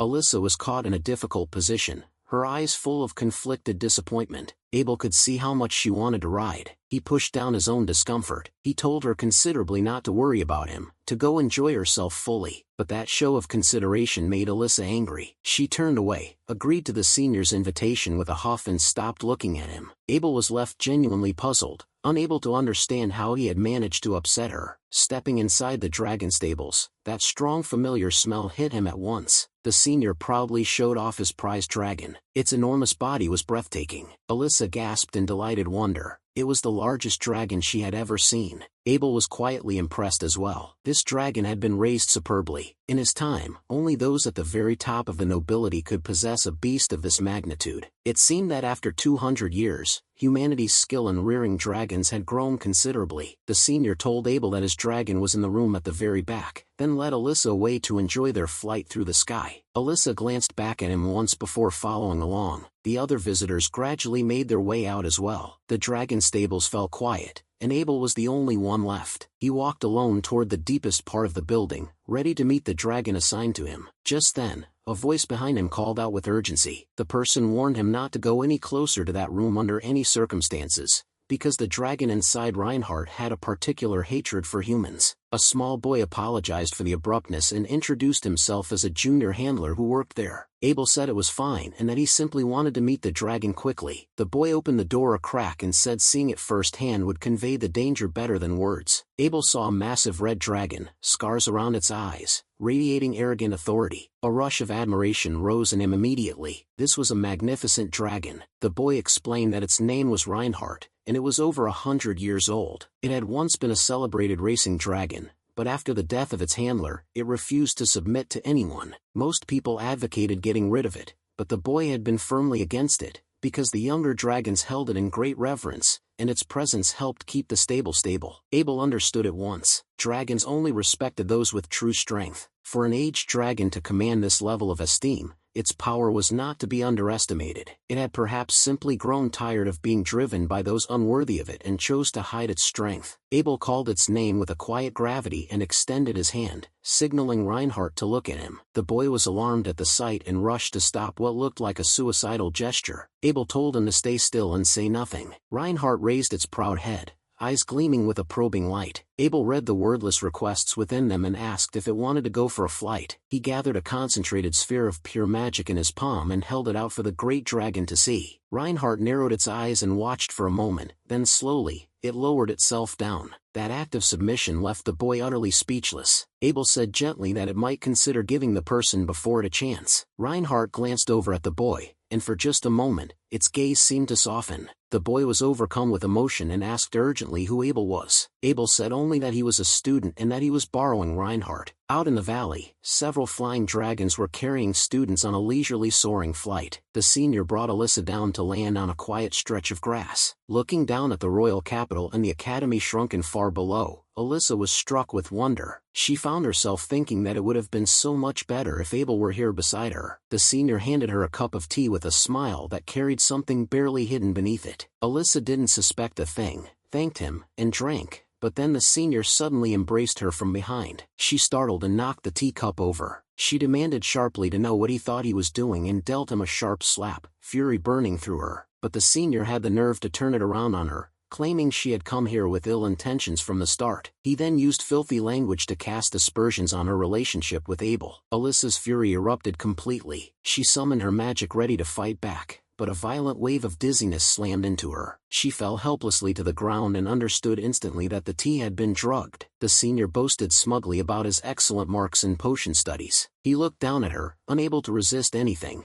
and let a smug smile cross his face. Alyssa could only lie there as he drew closer. At that very moment, Abel was already soaring above the valley on Reinhardt's back. He surveyed the valley below, only to find that most of the students were absorbed in their own romantic activities. His gaze swept across a patch of grass and stopped cold. The senior was closing in on Alyssa, who lay there struggling with no strength to resist. Alyssa's face was streaked with tears as she called Abel's name with everything she had. The senior sneered that the dragon he had lent to Abel was the most untamable one in the stables. He spat that a man with inferior eyes had probably already fallen to his death by now. Alyssa screamed at him with every ounce of rage she had left, calling him exactly what he was. The senior told her to use a cuter voice. His hand reached out without hesitation. He threatened her to be a good girl and comply. Fear gripped her completely. She could only cry out Abel's name over and over. At that very moment, a hand seized the senior by the hair. Abel's voice was cold as ice, asking whether this was a violation of academy regulations. Alyssa looked up at him, and the tears she had been holding back, the hurt, and the lingering terror finally broke through. The senior wrenched free in a panic. Abel told him bluntly that what he had done was assault. The senior tried to talk his way out of it, heart hammering. He pointed at Alyssa, saying she had wanted it too, but Abel defended her without a shadow of doubt. She would never lower herself to someone like him. Those words broke through the darkness like a blade of light, and her tears finally came flooding out. Humiliated and livid, the senior pulled out his magic tool and snarled a stream of curses. He screamed that he would reduce both of them to ash. A blazing firebolt came roaring toward them, but Reinhardt's broad wing deflected it effortlessly. Abel leaped lightly upward, reinforcing Reinhardt with a defensive enhancement spell. Reinhardt surged with energy, and a single beat of its wings shattered every attack in one go. Abel landed behind the senior like a ghost. The senior spun around in panic, but his hand was already locked in Abel's iron grip. A short incantation followed. The runes along the barrel of the magic tool went dark and dead. The senior pulled the trigger uselessly. Then in desperate fury, he called his own flying dragon forward and ordered it to attack. The dragon named Holy Light hesitated for a moment before rising reluctantly. Just as it was preparing to dive, Reinhardt brought one massive foot down with a thunderous stomp. An invisible dragon's authority spread out from it, freezing both the senior and his dragon in place. Then came an even more astonishing sight. Reinhardt moved of its own accord, spreading its enormous wings. It wrapped them protectively around Abel, holding him close beneath. The warning and majesty in its gaze stripped Holy Light of all will to fight. The dragon even turned on its own target and grabbed its own, panicking, screaming master. It took off without looking back, fleeing the sky entirely regardless of the senior's frenzied shouts. The danger passed. Alyssa could no longer hold herself together and threw herself into Abel's arms. On the way back, she sat on Reinhardt's back and let a smile return to her face. Abel quietly breathed a sigh of relief, glad the awful memories hadn't been allowed to take root in her. He took the opportunity to glance around and check whether any other lowlifes were still down there. Then Alyssa suddenly called out loudly into his ear, wishing that time would just stop right here. But Abel's mind drifted somewhere else entirely, genuinely contemplating time magic. While Alyssa, leaning against his shoulder, was already drifting off to sleep, she murmured something without thinking, that he was really, truly handsome. Abel didn't catch it and asked her to repeat herself, only to be met with her flustered silence, and Reinhardt carried the two of them onward,